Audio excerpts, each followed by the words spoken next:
Bom, meus amigos, estamos começando mais um evento da nossa 22ª subseção da Ordem dos Advogados do Brasil, Seção São Paulo, São José do Rio Preto, hoje com o evento da Comissão de Direito do Trabalho, com os dois expositores, o Dr. Davi Quintiliano, que é o nosso coordenador e também expositor.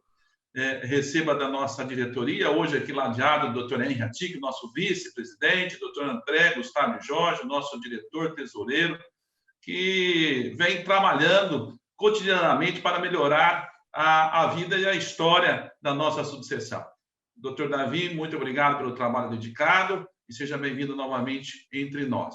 E quero cumprimentar o Dr. Wliner Wislas, que vem prestando um serviço também para a nossa subseção à frente da Comissão da Assistência Judiciária Gratuita, né? uma área do direito utilizada muito pela nossa advocacia e que atende às pessoas carentes da nossa subseção, dos 12 municípios. Portanto, doutor Wliner, muito obrigado e também pelo trabalho dedicado à nossa subseção e hoje também um dos expositores.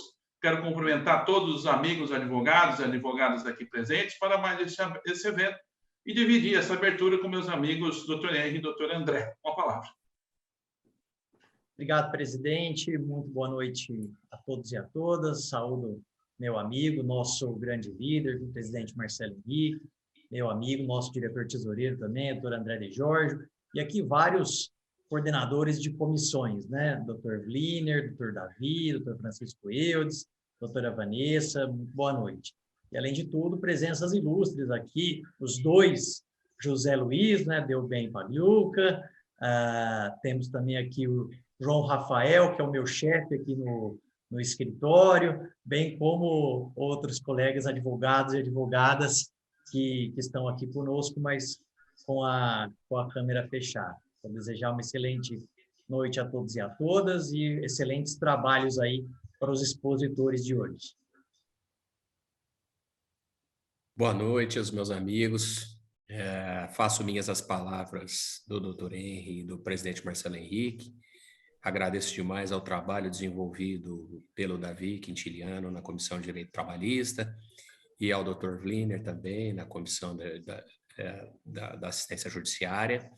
E, mais uma vez, meu presidente, agradecer a oportunidade que você e o Henri me dão como meus líderes de poder exercer o trabalho da tesouraria com tanta confiança e tanta liberdade como vocês me dão.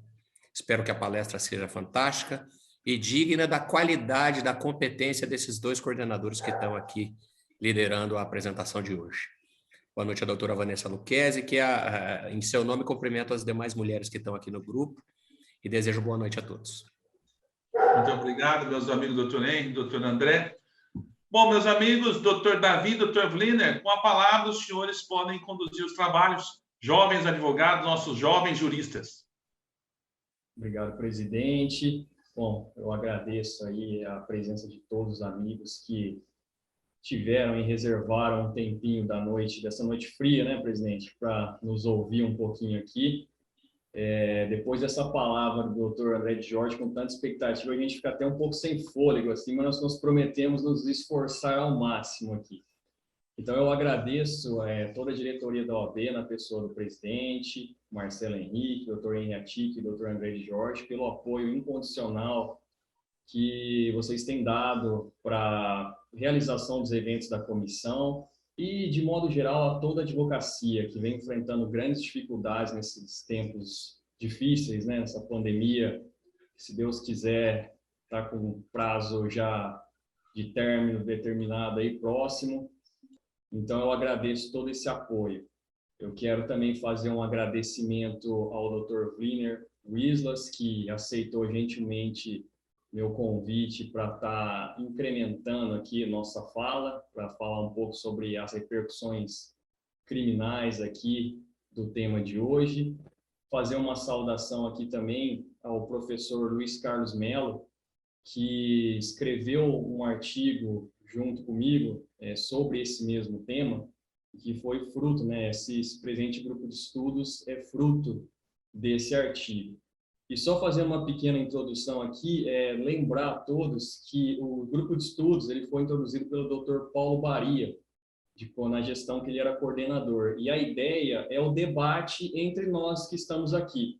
Então, não é um objeto aqui fazer uma palestra longa, de longa duração, e algumas perguntas no final, mas o contrário, a gente fazer uma breve exposição sobre o tema e depois abrir para a gente discutir mesmo, trocar ideias e angariar conhecimento aqui. E antes de começar aqui efetivamente, presidente, eu vou só cumprimentar meu sócio, Dr. Jays, aqui, que está aqui me fiscalizando, que depois vai ter uma avaliação aqui. Vamos juntar ele e o Dr. Amaury aqui para falar se eu fui bem ou não. Então, eu já tenho que cumprimentar aqui para ganhar uma média, tá? Então, eu agradeço a presença de todos. Então, antes de iniciar aqui nosso grupo de estudo, eu vou passar a palavra para o Dr. Vliner para também fazer os cumprimentos. Boa noite a todos os presentes, boa noite, presidente, boa noite a toda a diretoria. Bom, dentre todas as introduções que já foram dadas, né, agradeço a confiança, principalmente pelo convite do Dr. Davi para a realização desse dueto aqui. E ver o que nós conseguimos tirar aqui de proveitoso desse conteúdo que é tão amplo e tão abrangente, que hoje nós vamos abordar os temas trabalhistas, né, e penais, mas o deslinde é civil, é administrativo, ele vai para todas as ramificações do direito. Tenho certeza que vai ser muito bom e vamos começar. Bom, meus amigos, então eu vou começar fazendo aqui uma breve introdução. E dizer, inicialmente, assim, que todos sabemos que o direito do trabalho ele surgiu visando proteger a figura do empregado na relação de emprego, que veio crescendo ao longo de toda a história, tendo todo um avanço, chegando na Revolução Industrial, em que os trabalhadores se encontravam em condições precárias, e daí foi evoluindo, e grande parte da doutrina diz que o patamar máximo foi a Constituição Federal de 1988. E dali, então, começou-se a surgir movimentos para se flexibilizar os direitos trabalhistas. E vamos dizer, o momento atual seria a reforma trabalhista, que criou figuras do hipersuficiente e etc. Então, nossa preocupação a partir desse momento também foi verificar condições que o empregador, na qualidade ali de detentor do negócio, de um ramo de atividade, de uma indústria, ele pode, por determinada conduta do seu empregado, se ver ele, empregador, em uma condição vulnerável. Então, essa situação é completamente um paradoxo de toda a natureza do direito do trabalho em relação à proteção do empregador. Então, note-se aqui que nós estamos falando do empregador estar numa condição vulnerável. E quando que isso pode acontecer? Determinado empresário, ele cria um negócio pequeno, um negócio pioneiro, ele, obviamente, o negócio cresce, ele precisa de empregados, então ele chega numa situação ali de treinar esse empregado, dar todo o know-how para ele, toda uma fidúcia para ele, permitindo ali ele ter todas as etapas de um negócio, desde a criação desse negócio pioneiro. E em determinada situação, ele chega no empregador e fala, meu amigo, eu vou me demitir, e dali 2 meses, 3 meses, ele abre um negócio igual na frente, ou próximo, na mesma cidade. Então, ali, ele cria uma concorrência com tudo aquilo de bagagem que ele teve do seu empregador. Ou até mesmo, no caso de trabalhar para uma concorrência, ou durante o contrato de emprego, ele fazer ali uma violação, fornecer algum segredo, tá? Todos nós sabemos que a concorrência desleal e os atos de improbidade, eles estão tipificados no artigo 482 da CLT como modalidade até de justa causa. Mas isso, por si só, não vai proteger o empregador. Então, nosso estudo aqui é ver o que nós podemos fazer em relação a isso. O que nós podemos abordar dessa proteção. E tais condutas do empregado vão ter também repercussões criminais, cíveis e outras que o próprio Dr. Vliner relatou. Então, por isso também foi um motivo meu que me fez convidá-lo aqui, tá? Então, vamos fazendo uma pequena introdução aqui. O contrato de trabalho, no artigo 444 da CLT, consta que as relações de trabalho podem ser objeto de livre estipulação. desde que não ofendam as disposições de proteção ao trabalho, normas coletivas e decisões das autoridades. E no parágrafo único desse artigo, ele advém ali que a figura do hipersuficiente, que é aquele que ganha igual, que tem um diploma de nível superior e ganha igual ou mais 2 vezes o teto da Previdência, que é o famoso empregado hipersuficiente, que no contrato dele pode ser estipulado até as vedações do artigo 611-A da CLT, tá? Então, a partir dessa premissa, por que nós estamos fazendo essa introdução? Porque a cláusula de não concorrência e a confidencialidade, elas não têm uma previsão expressa na CLT, no nosso ordenamento, que abrange ali a relação de emprego, tá? Então, nós vamos discutir inicialmente se é possível ou não se ter essa cláusula no nosso ordenamento. Então, o artigo 444 da CLT, ele dá essa previsão. Porém, como não temos cláusula expressa, podemos, pelo artigo 8º da CLT, buscar fontes no direito comum. E o artigo 122 do Código Civil, ele prevê que são lícitas, em geral, todas as condições não contrárias à lei, à ordem e aos bons costumes, tá? Na parte doutrinária, Alice Monteiro de Barros, ela vai afirmar na sua doutrina que o contrato ele gera direitos e obrigações para partes não só de cunho patrimonial, mas também obrigações de cunho moral, de caráter pessoal. E nesses caráteres se insere o aspecto ético, cujo dever de fidelidade é uma das manifestações desse caráter ético. E a partir dessa premissa, a Alice Monteiro de Barros, ela também vai dizer que disso podem surgir obrigações pós-contratuais, durante o contrato e pré-contratual, até de natureza de não fazer, como não violar o segredo industrial, segredo comercial da empresa, e também não fazer concorrência desleal, tá? Então, mas e aí? O empregado ele não pode fazer concorrência? Como que vai ficar tudo isso em relação ao direito previsto na Constituição Federal, o direito ao trabalho, à iniciativa, à livre iniciativa, tá? Então, aqui, depois até aproveitando a presença do Dr. Ense, talvez querer ilustrar melhor, vai ser perfeito para nós aqui. Mas temos aqui no artigo 5º, inciso 3 da Constituição Federal, previsto isso, que é livre o exercício de qualquer trabalho, ofício ou profissão, atendidas as qualidades necessárias, tá? O doutrinador Marcelino Novellino, ele vai mencionar, destacar que a escolha do trabalho é uma das expressões fundamentais da liberdade humana, dando sentido à própria existência humana. É aquilo daquela velha jargão, que o trabalho dignifica o homem, que todos já ouvimos falar.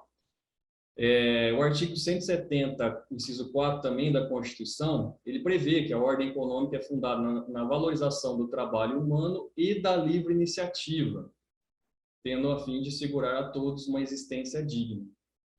Em contrapartida, temos no artigo 5º, inciso 29 da Constituição Federal, que a lei protegerá os autores dos inventos industriais, a propriedade das marcas, os nomes das empresas, e etc., prestigiando aquele que criou algo, né, na indústria e tem toda sua criação ali empresarial.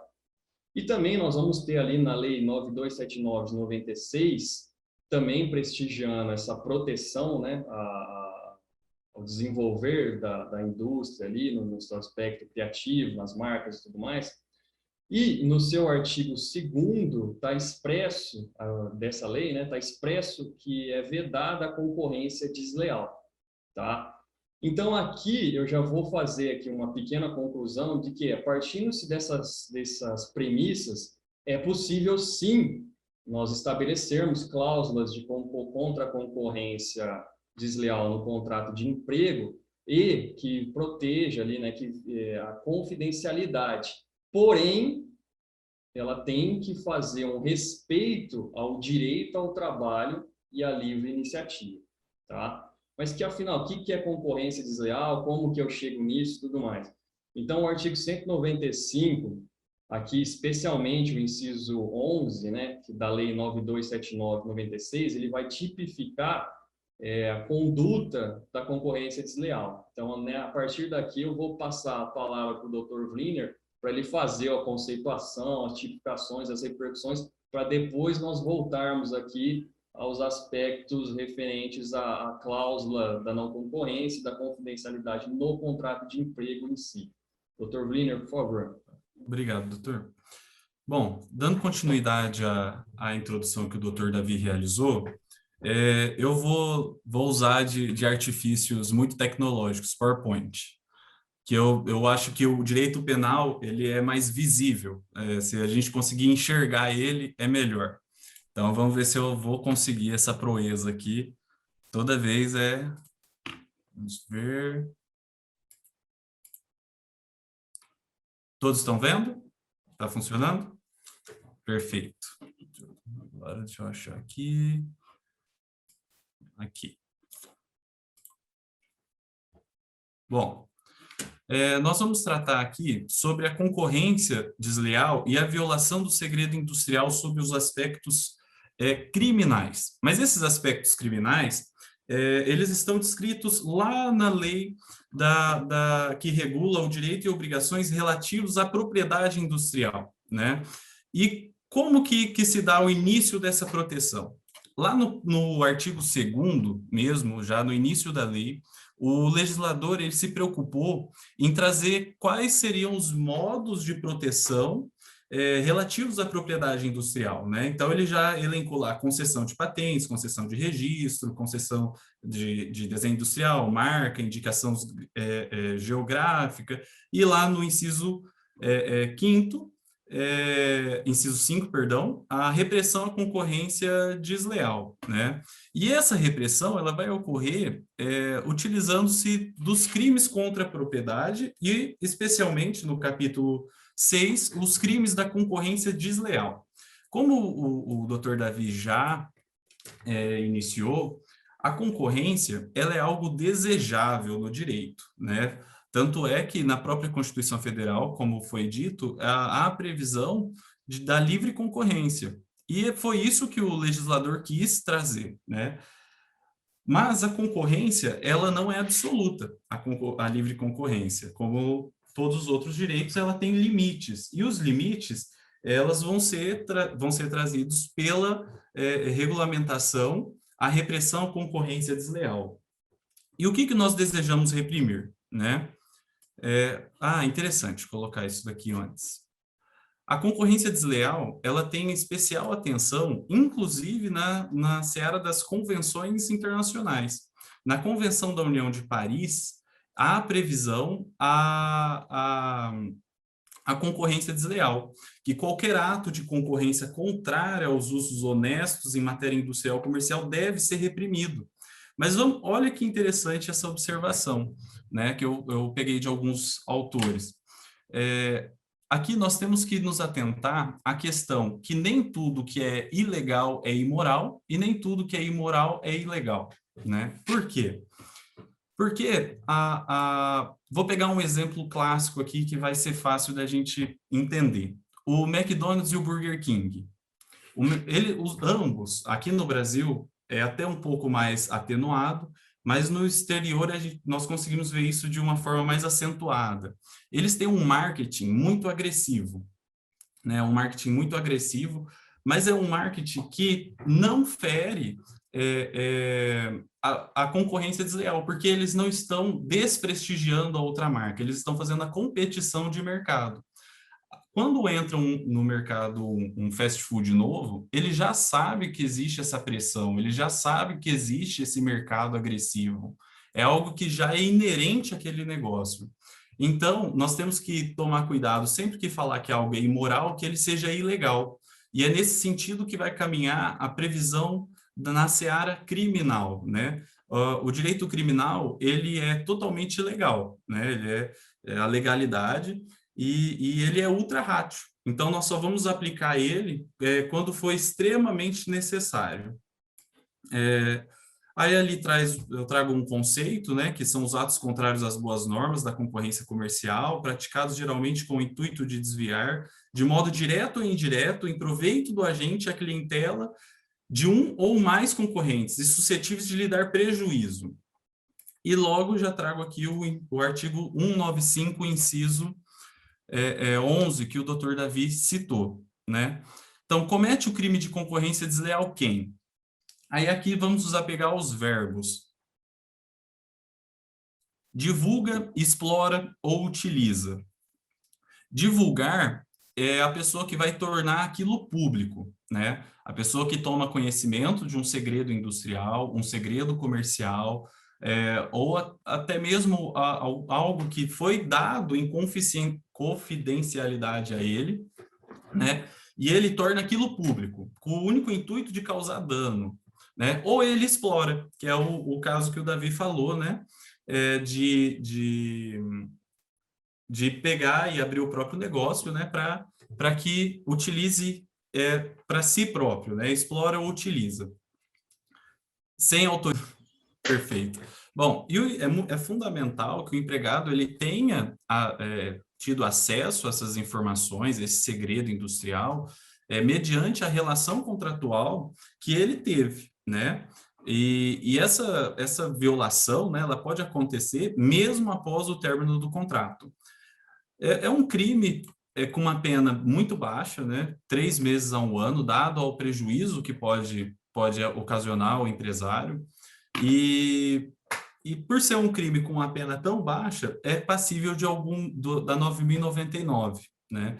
Então, como que seria realizado aqui, caso os doutores venham a ter algum cliente nessa situação? Tem que ir até uma delegacia de polícia, fazer um boletim de ocorrência para apuração do crime de concorrência desleal, tá? Essa apuração, ela tem que ser realizada, inclusive através de perícia, né? Ela é fundamental que ocorra. Mas aí nós vamos chegar lá, né?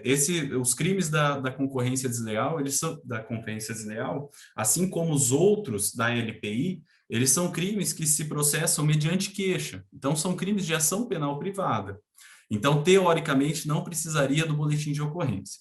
Bom, eu vou compartilhar com vocês experiências, já que a ideia é um grupo de estudos. Aqui em São José do Rio Preto, principalmente para ações penais privadas, têm sido extintas as queixas-crimes, preliminarmente, por falta de materialidade e autoria, né? Então, os juízes aqui em Rio Preto, eu posso afirmar isso porque eu tenho as sentenças aqui, eles têm extinguido as ações penais privadas quando não há o boletim de ocorrência, o que não é o correto, porque o boletim de ocorrência ele é dispensável. Então, para crimes dessa natureza, eles acreditam que a apuração ela é extremamente necessária, especialmente para a realização da perícia. Então, quando tiver um caso desse, é importante levar conhecimento da autoridade policial. É obrigatório? É requisito da lei? Não é. Mas eu aconselho fazer para não levar uma extinção no primeiro despacho do juiz. Ali no parágrafo 1º, o legislador ele se preocupou também de incluir... que não vai ser a análise aqui do nosso... Vai ser. O empregador, o sócio, o administrador da empresa, que incorrer nas tipificações estabelecidas nos mencionados dispositivos. Ou seja, aquele que também explorar conjuntamente com esse empregado, ele também vai responder pelo crime de concorrência desleal. Ou seja, para ser o sujeito... Lá. Opa. Ai, gente, eu não estou sabendo. Aqui. Bom, para ser o sujeito ativo, ele vai ser o funcionário ou prestador de serviço da empresa que se diz detentor das informações confidenciais.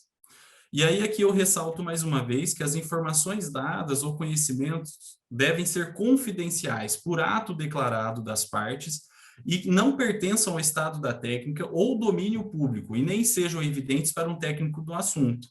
Porque também não adianta querer proteger Vou dar um outro exemplo sobre frango frito. Frango frito. O ato de fritar o frango, ele é público, ele é notório, qualquer um pode fritar. Mas o empanado, o que eles vão utilizar para empanar, esse é um segredo industrial. Assim como o McDonald's, no molho dos lanches dele, eles têm um segredo industrial, então não pode ser.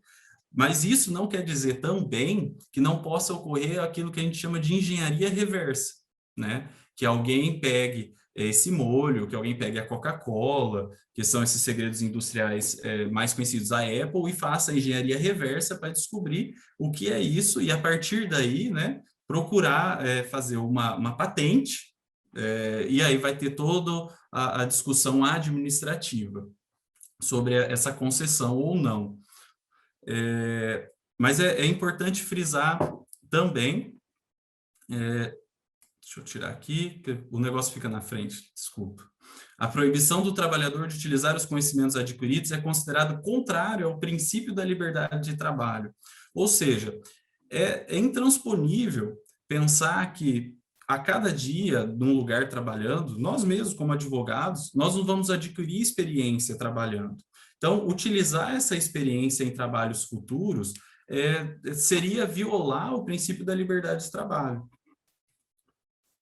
Aqui eu trouxe uma jurisprudência, ela não é tão recente, mas ela retrata bem isso da questão da utilização daquilo que o trabalhador agrega para o conhecimento dele, que é o desembargador, no corpo do acórdão constou, né, que restaria configurada a concorrência desleal caso ficasse evidenciado que houve aquisição de informações, dados, conhecimentos de forma ilícita ou fora do desenvolvimento normal de suas atividades.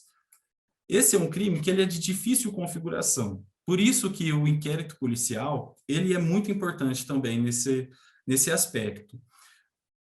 Por se tratar de informação, e aí volta para quando o Dr. Davi voltar a explanar, que é a questão de como que isso vai ficar protegido. Como que nós sabemos até onde o empregado tomou conhecimento dessas informações? Até onde era autorizado a ele ter informações? Né? Então, tudo isso a gente vai deixar para discussão posterior. E aqui eu trouxe também as disposições gerais da própria LPI, né?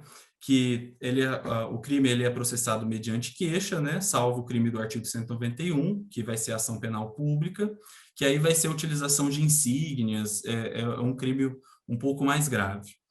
E por se tratar de um processo que pode, eventualmente, pode não, né? Ele vai tratar de segredos industriais, segredos comerciais, e é possível pedir para que o juiz deixe esse processo em segredo de justiça, né? Porque não faz sentido também. Se nós vamos discutir aqui a violação de um segredo industrial, em processo público, qualquer pessoa vai tomar conhecimento.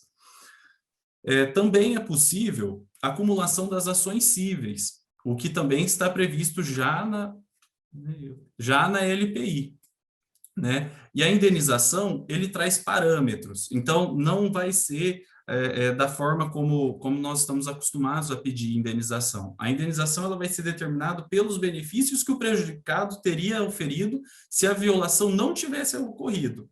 Então, a indenização depende de prova. E os lucros cessantes, de igual forma, também dependem de prova. E aí, a própria lei traz parâmetros também, que os lucros cessantes serão determinados pelo critério mais favorável ao prejudicado, dentre eles, os benefícios que o prejudicado teria oferido se a violação não tivesse ocorrido, os benefícios que foram oferidos pelo autor da violação do direito e até mesmo a remuneração que ele teria recebido se tivesse feito a concessão desse direito, né? Porque a LPI ela autoriza a licença para utilização, né? Então, existem também outros crimes, né? Outro que eu posso citar é o 154 do Código Penal, né? Que seria a violação do segredo profissional. Mas lá nós vamos entrar em outro aspecto do crime, que talvez aqui para o grupo de estudo hoje seria melhor focar mais na concorrência desleal, que vai ficar mais dentro do ambiente do mercado de trabalho, né, da relação empregatícia. Eu acho que por hora é isto. Obrigado, doutor Wiener. Foi bom para a gente já dar uma elucidada aqui, depois de ter abrir o debate aqui com os colegas que atuam na área, que já deu muita coisa que a gente pode fazer com os nossos clientes, né, doutor André Jorge? Depois a gente vai aproveitar tudo isso daí. Então, voltando aqui para especificamente as cláusulas de não concorrência, né, e da confidencialidade no contrato de emprego, é importante destacar que nós não temos nada positivado no nosso ordenamento especificamente sobre essas cláusulas. Nós temos um projeto de lei, número 4030 de 2019, que passa a prever essas condições. Então, essas cláusulas foram surgindo através dos estudos doutrinários, principalmente focados no direito comparado, tá? E já adianto aqui que são requisitos de validade para essas cláusulas, principalmente não, por conta da questão do conflito com o direito ao trabalho e à livre iniciativa. Então, são requisitos de validade desta cláusula, tá? Que são a pactuação escrita, se fixar um limite temporal e um local de abrangência e também uma contrapartida que o empregado tem que ter, porque ele não pode ali também ficar de braços cruzados, impedido de exercer um trabalho que ele mesmo, que é a iniciativa dele fazer, sem nenhuma contraprestação, tá? Então, nós vamos ter, por exemplo, o artigo 21 do Estatuto do Trabalhador da Espanha, que ele vai mencionar que a cláusula pode ser pactuada não por mais de 2 anos, tá? Para cargos de técnico e 6 meses para trabalhadores, tá? Além de se demonstrar, isso também é o que se constrói aqui na jurisprudência, tem que ser demonstrado ali que a empresa prescinde disso, que existe algo da empresa a ser protegido, tá? Então, é o efetivo interesse comercial e industrial do empregador e tem que ter uma compensação financeira, tá? Nós vamos ter também o artigo 136 do Código do Trabalho de Portugal, que ele vai fazer essa mesma questão, tá? E se me permitem aqui, eu acho que eu vou até colocar aqui o artigo que eu escrevi com o professor Luiz Carlos. Deixa eu ver se eu consigo. Vocês estão visualizando aqui? Então, nós vamos ter aqui ó, o artigo 136 do Código do Trabalho de Portugal, que ele vai dizer, ó, é nula a cláusula do contrato de trabalho, instrumento de regulação, que possa prejudicar o exercício da liberdade de trabalho após a cessação do contrato.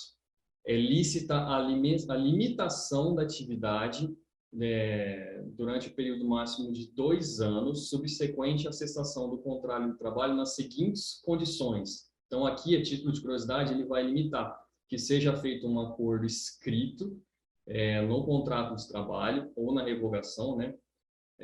Tratar da atividade cujo exercício possa causar o prejuízo, então fazer a limitação da atividade, e aqui a gente pode também entrar na justificativa, e atribuir ao trabalhador, durante o período de limitação, uma compensação, tá?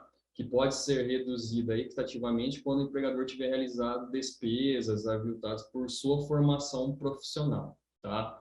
Então, ele também vai ter aqui uma previsão no Código Civil italiano, tá? Que também foi, a partir de tudo isso que foi construindo o entendimento doutrinário, chegamos aqui ao projeto de lei número 4030 de 2019, tá? Então, só reforçando aqui, né, que essas condutas, elas são tipificadas para justa causa. Porém, uma justa causa por si só não vai proteger ali todo o interesse econômico, industrial do empregador, tá?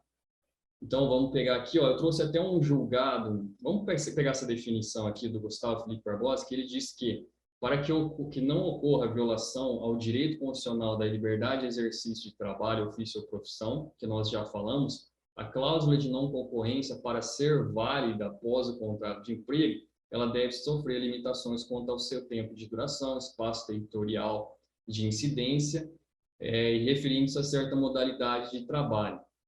Além disso, faz necessário ao trabalhador uma indenização justa e razoável, compensando o dever de observar essa cláusula de não concorrência. Então, daí também nós temos os conceitos primários de estudos, mas nós não temos algo concreto. Então, aqui no Brasil, nós não temos uma definição de, é 2 anos, é 1 ano, qual seria justa essa compensação financeira para o empregado, qual o limite territorial, tá? Porque eu não posso limitar também, se minha empresa é aqui em Rio Preto, eu não posso limitar o meu ex-empregado de exercer isso no Brasil inteiro, certo? Porque, vamos supor, se às vezes ele fizer montar uma empresa em Natal, em Brasília, que lá eu não tenho clientes, então não justifica eu limitar ele de ir até lá. Então, nós temos todos esses pontos a serem observados. E nós colocamos aqui no artigo um julgado até do TST do ano de 2016, que também não temos tantos que chegaram lá no Tribunal Superior do Trabalho para trazer aqui ser inserido, tá? Então, de forma bem resumida, foi dito aqui, ó, que no caso o Tribunal Regional registrou expressamente que a cláusula de não concorrência, apesar de prever indenização compensatória pelo referido período, não estipulou previsão temporal e limitação territorial, além de haver assinatura apenas do trabalhador e desproporção entre a contraprestação oferecida pela empresa, pagamento de salário mensal pelo período de restrição, e a multa em caso de descumprimento da obrigação pelos empregados, tá? Então, nós temos todas essas observações. Também é possível verificar aqui que pode ser colocada até uma multa no próprio contrato se o ex-empregado vier a descumprir isso, mas ela tem que ser proporcional ao que eu estou compensando dele. Então, vamos supor aqui eu vou dar a minha opinião, depois nós vamos abrir para o debate, tá? Se nós vamos limitar a 1 ano o empregado aqui, eu entendo que seria razoável a compensação para ele equivalente ao salário dele. Mas eu não posso, se ele ganha R$2.000, vamos ser R$24.000, nós estamos falando aqui de proveito para ele, eu não posso, em contrapartida, fixar uma multa de R$100.000, R$200.000, se ele descumprir.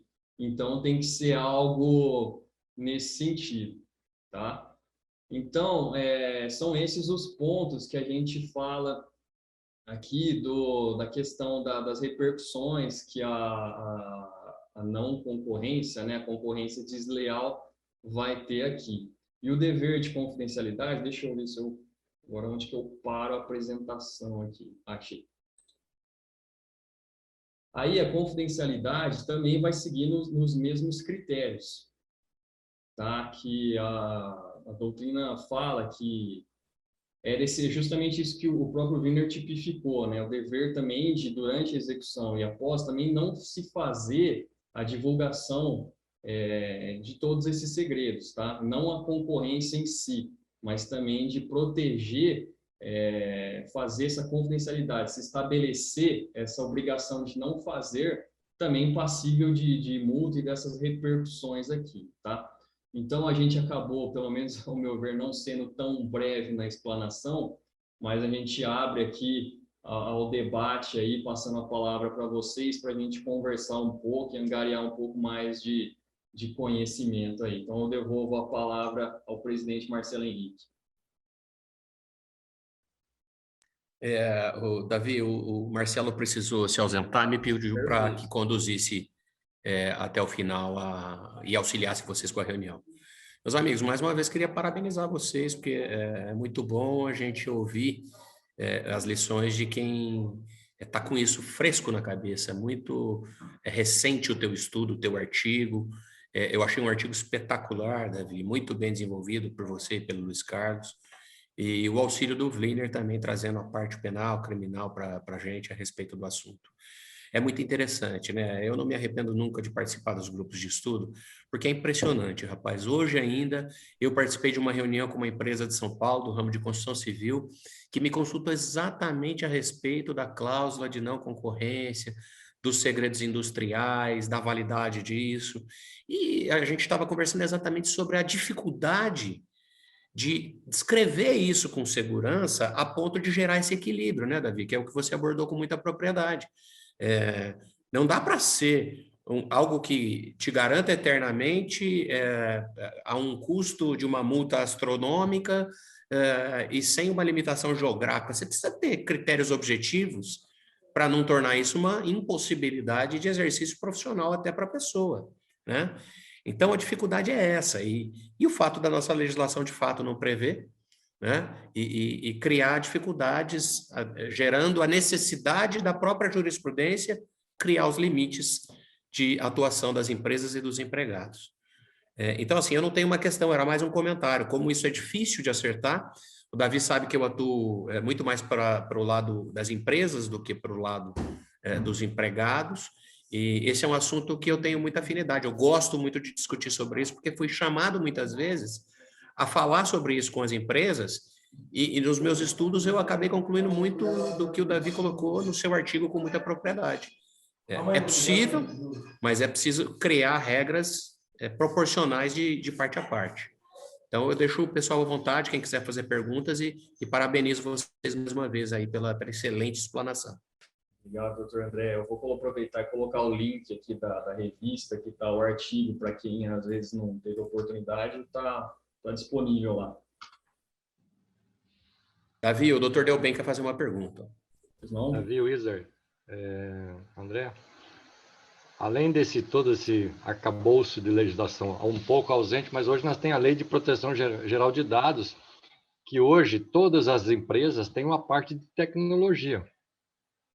Tá certo? Então a gente fala, mas não está previsto, a Constituição é isso, está previsto na CLT, mas hoje nós temos a Lei de Proteção Geral de Dados, que ela abrange não só quem tem um banco de dados, quem manuseia os dados. E quem manuseia os dados, ela pode fazer uma concorrência desleal, não é? Então, esse é um aspecto que a gente tem, que eu acho que, dentro dessa nova legislação pertinente no sistema do direito, eu acho que agora já dá para você elaborar essas cláusulas contratuais vinculativas de segredos, não só de coisas industriais, mas de tecnologia, porque todo mundo hoje tem tecnologia. Até o nosso escritório tem tecnologia hoje. Se você desenvolve um bom estudo, de um bom trabalho científico, depois alguém te clona. Como é que você... Aí você fala assim, mas você não registrou o seu estudo. Então, acho que tudo isso deve ser elaborado numa peça de contrato de trabalho. Mas eu falei compensação. Mas furto de conhecimento tecnológico, tecnologia, é concorrência desleal, né? Eu acho que a questão penal hoje, para mim, ela não é muito significativa, porque ela é muito vulnerável para quem é o prejudicado. Eu sempre vou para o lado civil, e dentro do lado civil você sempre tem que provar a parte do laudo tecnológico, né? Então, hoje, por exemplo, eu tive empresa que teve o furto da sua tecnologia. E aí eu tive que contratar um especialista para fazer o hackeamento, fazer o laudo, e aí eu entrei na esfera civil. Na esfera civil, a gente bloqueou todo a carteira de cliente, bloqueou todo o faturamento, fez busca e apreensão de todos os equipamentos. Depois disso, que se instaura a ação penal, do qual ela não tem efeito, né? Porque a partir da hora que você tem a materialidade da ação civil, ela reflete na ação trabalhista, por justa causa, correto? Então, eu acho que essa é umas coisas que hoje eu ainda preciso aprender mais dessa lei geral de proteção de dados, porque está difícil eu vincular e amarrar as coisas no contrato, viu, André? Essa dificuldade é de todos nós, viu, o doutor Delben? Realmente é uma insegurança muito grande ainda a respeito, né? E como o senhor bem disse, né? O doutor Vliner acho que vai falar agora sobre isso, mas a questão criminal é muito sutil, né, nesse aspecto. É efetiva, né? Sutil. É bastante sutil, e o próprio doutor José, ele colocou um apontamento que, quando eu estava pesquisando jurisprudência, eu até evitei colocar a jurisprudência lá, porque ela causa um pouco de repúdio, que o vazamento da lista de clientes, então o funcionário que pega a lista de clientes e fornece para outra pessoa, não configura o crime necessariamente. Então, nós temos decisões no criminal, né? No criminal, inclusive nesse sentido, porque eles pegam a lista e eles oferecem o serviço. Eles não vão roubar o cliente. Então, eles estão fazendo uma concorrência do seu serviço. Então, existe entendimento, inclusive, nesse sentido, que para mim é completamente antagônico, ao que desejou o legislador quando fez a lei. né? Se fosse para pensar dessa maneira tão aberta, né? Tão liberal, talvez não precisasse da lei. Eu acho, as experiências que eu tenho mais efetividade na esfera civil, que a gente tranca, busca, arresta, prende, depois você elabora as consequências. Mas na esfera civil você consegue eliminar com efetividade, com objetividade, você consegue apreender as provas, né? Faz o laudo pericial de todo o material apreendido, e aí, né, você desenvolve a reparação do dano, né? Isso, perfeito. E pegando também esse gancho aí, essa questão de banco de dados, de clientes, de parceiros, às vezes ela é um know-how tão grande que chega até mais do que a própria empresa vende em si, né? E eu não canso, eu também estou fazendo uma implementação aqui no escritório dessa lei geral de proteção de dados. A gente tem estudado muito, a gente fala que os dados, né, das pessoas físicas hoje, o pessoal brinca que é um novo petróleo, de tão valioso que é, né? E tem então toda uma repercussão aí que está tendo, mas as coisas vão acontecendo na prática. Eu nunca esqueço de brincar a questão que aconteceu com a minha mãe, por exemplo, que ela entrou com a aposentadoria dela e antes de aparecer no sistema do INSS que ela estava aposentada, ela já estava recebendo ligação com ofertas de empréstimo. Então, é uma questão assim muito sutil que deve ser feito sim. Eu vou te contar maior, viu, Davi? Vou te contar maior. Eu tenho caso que antes dele receber, já tinha feito operação de crédito com desconto da aposentadoria, não apareceu a assinatura dela. Pois é. Então, e aí, quem garante? Exatamente. Então, tem sim toda uma repercussão e mesmo também voltada para a Lei Geral de Proteção de Dados. Muito bem colocado, viu, doutor Zé Delbem? É isso aí, parabéns a todos. Aprendimos um pouco. Só que na parte penal, como diz o menino da roça. Pegar o cabo da enxada. Para colocar aqui um ponto, eu até separei o artigo aqui, porque em alguns dos acórdãos que eu estava lendo, alguns juízes citaram que os doutores, eu não trabalho na seara trabalhista, tá? E alguns desembargadores, eles citaram o 1147 do Código Civil, que é o artigo que fala sobre aquela não concorrência do ponto comercial, né, dos 5 anos. Então, eu cheguei a achar alguma analogia de 5 anos lá, com relação a prazo, né? Agora, com relação a valor, eu realmente eu não vi. Que o 1147 do Código Civil, ele fala que não havendo autorização expressa, o alienante do estabelecimento não pode fazer concorrência ao adquirente nos 5 anos subsequentes à transferência. Então, eles pegam este artigo e fazem uma analogia ao trabalhador que vai abrir o próprio negócio, mesmo que não seja uma concorrência de ponto, né? Eles pegam e falam, inclusive, já tinha passado tanto tempo, né? Então, eles trazem isso daí também. Perfeito. Aí, só pegando esse gancho também para trazer aqui o que eu tenho feito, os clientes meus que pediram isso, eu tenho orientado, né? Até eu gostaria de ver que o André Jorge tem, assim, de parâmetro, assim, de ideia. Eu tento falar, faça no máximo 2 anos, mas eu aconselho a fazer 1 ano. Tá? 1 ano, porque o que a gente pensa? Como é que um juiz do trabalho, um desembargador do trabalho, um ministro do TST vai ver essa cláusula? Se limitar mais que 2 anos, eu acho que aí a grande chance é de ser... Mas se você puxar a lei de proteção geral de dados, você já vai trazer outras informações que vai dar proteção, né? Dependendo do tipo de matéria que você quer discutir ela na proteção de dados. Agora, se você conhecimento de desenvolvimento tecnológico profissional, aí é diferente, né? Concordo com você. Perfeito. Ô, Davi, sabe o que acontece também? Muitas vezes é uma cláusula feita muito com a questão de incutir no trabalhador o valor do descumprimento daquele preceito. E mais do ponto de vista moral, criar o anteparo, a proteção, do que efetivamente para se buscar na justiça posteriormente. Então, assim, eu concordo com você, a maior segurança seria do ponto de vista de 2 anos do que a gente vê hoje. Mas quando o doutor Delbem traz a questão da LGPD, dos dados sensíveis e etc., eu acho que isso pode trazer até uma proteção muito mais longa do que essa, mas ainda sem saber direito aonde isso vai parar. E quando ela tem o conteúdo mais de valor para indicar para o funcionário e para as pessoas que estão fazendo parte daquele ambiente, o quanto isso é sensível para você, que você vai controlar isso por 5, 10, 15 anos, pode até não ter valor jurídico, mas é algo que faz as pessoas pensarem 2, 3 vezes antes de ferirem esse preceito. Você concorda comigo? Perfeitamente, perfeitamente. Foi isso até mais que o cliente buscava. O cliente foi sincero comigo, falando, não tem condição de pagar essa compensação aí por um ano, mas eu queria que eu conscientizar meu empregado disso. Então, perfeito, a gente faz a cláusula aqui e aí aquela coisa, se a gente precisar discutir isso no judiciário, aí é outro tipo de ponto de vista, né? Mas concordo plenamente, sim. Mas viu, André, o que eu tenho observado, eu acho que essa concorrência desleal demanda mais da autoqualificação técnica do profissional.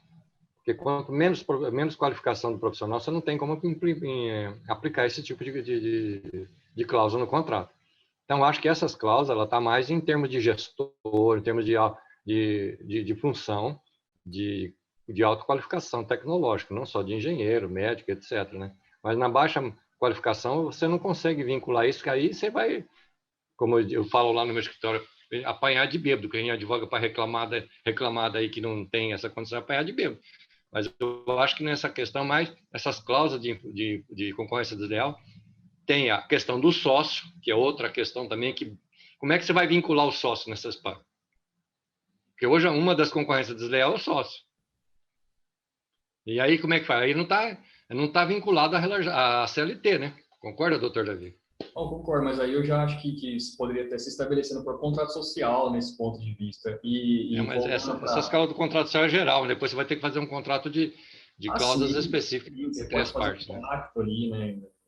Isso aí eu acho que até depois mais fácil levar ao judiciário essa questão, mas voltando para a parte trabalhista, um dos requisitos que a gente vê, né, para ser discutido isso é justamente ter essa justificativa. Eu tenho que justificar por que eu pus essa cláusula. Então, consequentemente, a gente chega num funcionário de alto padrão ali que teve o contato com o segredo industrial, com o know-how, com todo o desenvolvimento de uma operação.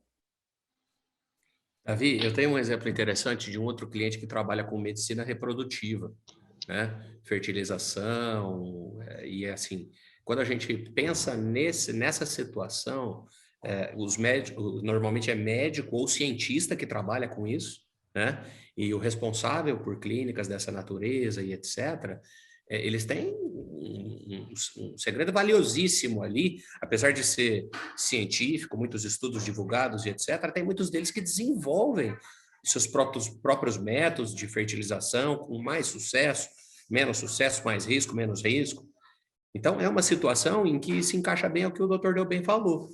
São funcionários muito graduados, o nível de acesso à informação, de esclarecimento dessas pessoas é altíssimo, e essas pessoas têm condições de se comprometer de fato com o cumprimento de uma sigilosidade, uma não concorrência e etc. É diferente quando a gente pensa numa indústria mais grosseira, numa indústria de construção civil, e a gente pensa no chão de fábrica, entre aspas, né?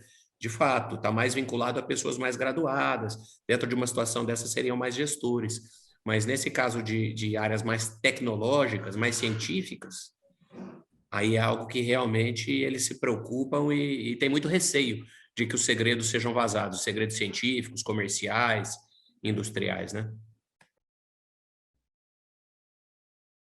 Perfeito, meus amigos. Se alguém tiver mais alguma questão, quiser concluir com alguma coisa, estamos à disposição aí mais um tempinho.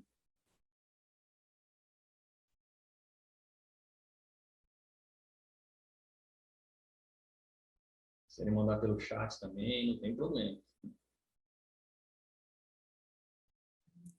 Davi, esse link que você pôs aqui é só da revista Temis ou ele remete diretamente para o artigo? Não, ele é da revista.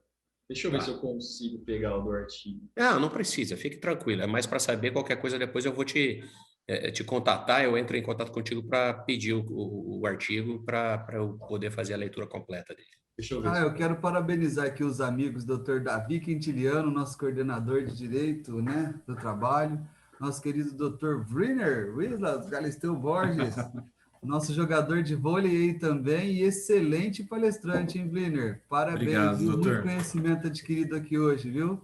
Gratidão aí por estar com vocês, né? Nesse time fabuloso que é a nossa Ordem dos Advogados do Brasil daqui de Rio Preto. Com certeza.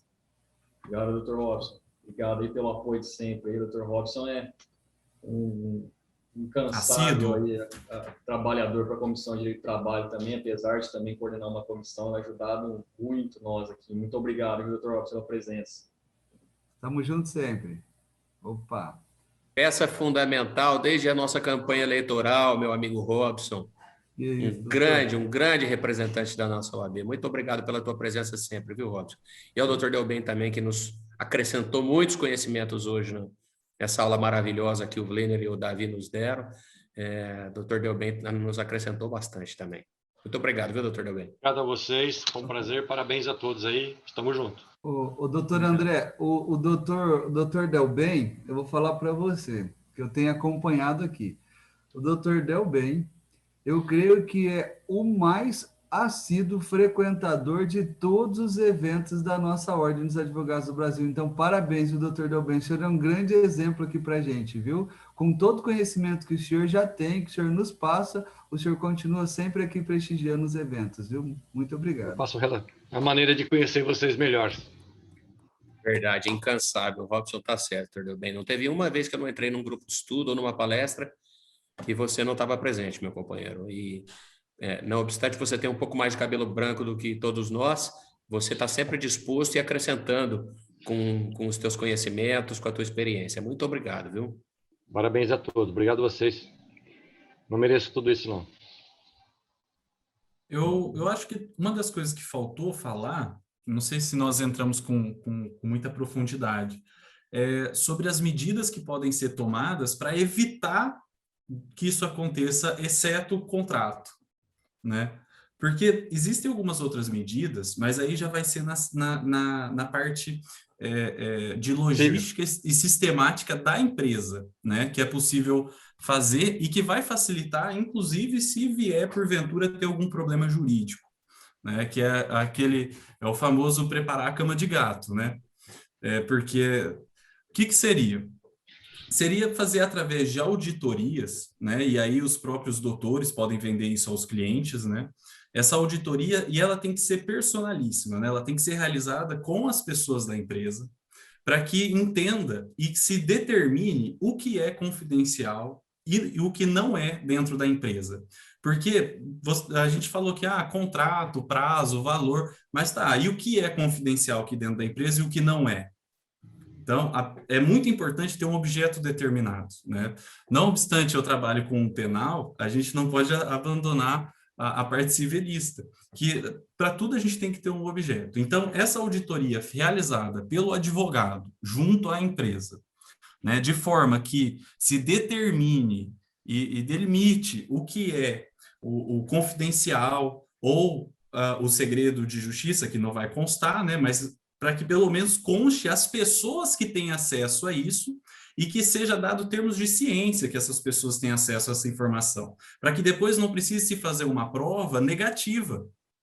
Porque como que se... Não, eu não soube através da empresa, eu soube através do refeitório, ouvi alguém conversando.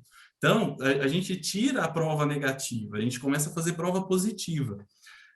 E da mesma maneira, fazer os controles de acesso, né? Que é isso daí mais do que comum para as empresas, que seria evitar o equipamento pessoal dentro da empresa. Ou seja, o notebook é da empresa, a pessoa trabalha lá. As informações que contém no notebook não é da pessoa, ela pertence à empresa, né? Embora seja um desenvolvimento intelectual da pessoa, ela existe uma propriedade que está sendo paga a hora da pessoa para que seja produzida para a empresa. Smartphone, a mesma coisa, e assim por diante. E tudo isso constar também, aí já a parte do contrato de trabalho, né? Eu não sei, eu já estou falando como civilista, constar em contrato, para que a pessoa tenha ciência até do que acontece e criar níveis dentro da empresa de acesso à informação. É o mais importante. Porque não tem por que, pegar o exemplo do Dr. André, não tem por que o geneticista que faz a separação dos genes ter o mesmo acesso de informação do que vou colocar o estagiário, ou vou colocar... Um residente. Não há necessidade, né? E, inclusive, aí já trazendo de novo para a seara criminal, há o crime equiparado também. As pessoas que tomarem conhecimento, mesmo que de forma equiparada, né, elas também respondem pelo crime. Porque o legislador, antes de trazer, antes de ter a lei, né, da concorrência desleal, que é de 96, em 1940 já tinha o Código Penal. E o Código Penal, lá no artigo 154, ele fez a previsão do crime de violação de segredo profissional, né? E lá ele traz um verbo que ele é mais gravoso, ele é menos amplo, mas ele é mais gravoso, porque ele fala revelar. Revelar quer dizer uma quebra, é diferente de divulga, é diferente de utiliza-se. Então, nós pegamos a pessoa que quebrou a confiança na cadeia das pessoas que tiveram acesso a isso. Esse crime ele ainda não está revogado, nem tacitamente e nem expressamente. Por quê? Porque ele ainda é possível aplicar, né? Ainda é possível que ele seja aplicado às relações de trabalho. Ele não se confunde, por exemplo, quando nós tratamos da questão dos crimes cometidos por agentes públicos, porque aí vai lá para a quebra de sigilo funcional e tudo mais. Ele vai ficar estritamente ali na seara das relações privadas. E aí, nas relações privadas, nós temos especial proteção. Então, vou trazer um exemplo onde eu penso que esse crime poderia ser aplicado, ainda que exista o crime de concorrência desleal, que eu fiquei maquinando isso à tarde, pensando para dar um exemplo. Vou pegar uma empresa de um sex shop, que é uma empresa que que tem clientes, né, que provavelmente não gostariam de ter a sua identificação revelada. Daqui agora nós temos a LGPD, que vai trazer não criminal, né, civil, outro tratamento civil para esses dados, mas criminalmente a LGPD ainda não tratou. Né? Tanto é que os estudos criminalistas eles estão aguardando, né, a implementação da LGPD para que nós possamos ver como que ela vai impactar na seara criminal. Bom, aí voltando para o exemplo do sex shop. Um funcionário saiu de lá muito revoltado do sex shop, lá trabalhava lá como vendedora, e ela não quer abrir um sex shop, ela não quer competir, ela não quer tirar cliente, ela só quer prejudicar. E ela vai no Facebook e solta a lista de clientes. Ela não está concorrendo com essa pessoa. Ela não tá fazendo nada. O único objetivo dela é causar um dano. E aí eu penso que dessa maneira, nesse cenário totalmente fantasioso, talvez seja possível aplicar um crime de violação de segredo. Né? Mas eu só queria fazer essa complementação e a questão também da auditoria, ao menos anual, com a presença de um advogado, que também já acaba sendo a venda de um serviço nosso, né? Que é interessante. Bem colocado, bons exemplos aí, eu achei muito pertinente, doutor Linher. Parabéns aí pelo apontamento, mas é isso mesmo. É isso mesmo. Geralmente quando a gente acaba oferecendo isso para a empresa, a gente costuma fazer, tem que fazer, né? Toda essa questão mesmo de limitar isso, de prever, para ter futuramente uma validade. É muito válido fazer auditoria, fazer palestras dentro da empresa, né? Tudo para justificar isso ali aos empregados envolvidos. Muito bem colocado. Doutor André, doutor José Luiz, quer falar alguma colocação dentro disso que o doutor Vinher falou, fique à vontade. Não, ele foi muito feliz mesmo na exposição final, porque realmente faz todo sentido. E, Vliner, não se sinta incomodado por ser da área criminal, não. Você tem, os teus conhecimentos civis, criminais, têm muita pertinência na área trabalhista. Tudo que você falou faz muito sentido. E todas essas precauções são essenciais para que a empresa consiga criar uma malha de proteção e não sofrer com o problema da concorrência desleal e do segredo industrial. Faz muito sentido. Eu acertei no convite, né, doutor André, de chamar o Vini aqui, né? Demais, demais. Bom, meus amigos, eu acho que então, se não tiver mais nenhum questionamento, acho que a gente pode fazer um encerramento aqui. E eu vou agradecer mais uma vez aí a diretoria da OAB, aí, agora na presença do doutor André de Jorge, aí, pelo apoio que tem dado a nós, que é muito gratificante, tá? E diante de tudo que foi falado do Dr. Zé Luiz Delben, eu não podia deixar de também falar, agradecer a presença e dizer, Dr. Zé Luiz, que assim, para nós que somos coordenadores, quando a gente faz um evento que a gente morre de medo de não ter ninguém. Então, a gente tem um colega que se dispõe ali do seu tempo, e isso eu estendo a todos que estão aqui presentes, para nós é muito gratificante, tá? Nós estamos em uma pandemia, com lockdown noturno, todo mundo com seus afazeres.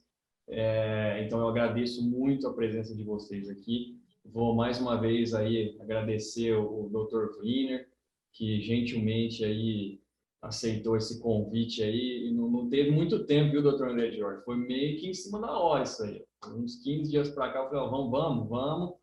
E teve uma brilhante exposição aí, tá? Então, eu devolvo a palavra aí para o Dr. André, o Dr. Wiener primeiro, né, para fazer os agradecimentos finais e depois para o Dr. André Jorge fazer o encerramento oficial. Bom, agradeço a todos a paciência, né, de terem aguardado. E como o Dr. André disse, né, as minhas colocações, elas são cíveis e penais, porque realmente a seara trabalhista, eu até sempre brinco com o Davi, para mim é outro mundo do direito. Eu não me intimido, mas também não entro lá dentro, né? Eu fico ali a gente se respeita, né? A gente sabe os nossos limites. Mas eu agradeço o convite do Dr. Davi, eu fiquei muito feliz com o convite. Que é um tema muito amplo, né? Se fosse tratar de toda a questão criminal, eu ainda falei muito rápido a primeira parte, porque é tanta informação e a gente tem um pouquinho de tempo para dar tempo de fazer o debate. Mas ainda assim eu fiquei muito contente de poder compartilhar um pouquinho e aprendi também bastante hoje. Muito obrigado à presença de todos, ao tempo de todos, e vamos para a próxima. Perfeito, meus amigos. Então, assim, em nome do nosso presidente Marcelo Henrique, do nosso vice-presidente Henri Atic, da Ellen, nossa secretária, e da Priscila, nossa secretária adjunta, eu agradeço demais o trabalho que vocês vêm desenvolvendo. Nós temos aqui no grupo hoje vários coordenadores de comissões, e se hoje a gente está colhendo frutos do sucesso da nossa gestão, é por conta de todos vocês que nos ajudaram, se envolveram, assumiram responsabilidade e ocupam o espaço que vocês ocupam hoje, porque não é fácil. Dr. Francisco Eudes, Davi, o Wiener, o Robson, o Jace, a Vanessa estava aqui também, Dr. José Luiz Pagliuca, muitas pessoas que se colocaram à disposição da OAB para estar aqui, para nos ajudar, para compartilhar conhecimento. Então, só agradecer, parabenizar, desejar que a gente continue fazendo esse trabalho fantástico até o final da nossa gestão e que quem quer que seja que venha a nos suceder dê continuidade para esse trabalho, continue dando liberdade para todos os advogados, todas as competências que nós temos aqui dentro da nossa casa em São José do Rio Preto. Obrigado mais uma vez. Seja continuidade. Se tiver que ser assim, que seja. O doutor Marcelo Henrique tá bom. Doutor Marcelo Henrique tem tudo para fazer uma nova gestão maravilhosa. Continua assim. E a gente tem tudo para acompanhá-lo. Se Deus quiser, a gente continua trabalhando por aqui também. Eu já falei, doutor Delben, que indiferentemente a quem quer que esteja na presidência ou nas próximas diretorias, eu quero estar junto, eu quero estar presente, contribuindo, porque demorei demais para me aproximar da OAB e tenho muito prazer em fazer parte dessa diretoria e no futuro auxiliar em qualquer comissão que me seja colocada à disposição. Então, desejo boa noite a todos, obrigado a todos pela presença. E, Davi, te deixo à vontade se você quiser dar uma palavra final para todos, mas, assim, em nome do Dr. Marcelo Henrique, declaro encerrado o nosso evento de hoje e dou ao Davi o prazer e a honra de finalizar o nosso grupo de estudo de hoje. Obrigado, doutor André, pela gentileza, e só agradecer, pessoal, a presença de todos vocês aí. Nós temos grupo de estudos nas últimas quartas-feiras de todo mês, tá? Eu não estou aqui com a lista, que eu tive um problema técnico, mas para passar o tema da próxima, mas toda a última quarta-feira do mês nós temos o grupo de estudos de livre acesso, tá? Então será um prazer ter vocês conosco. Então, muito boa noite e muito obrigado a todos. Boa noite. Tchau, tchau. Boa noite a todos.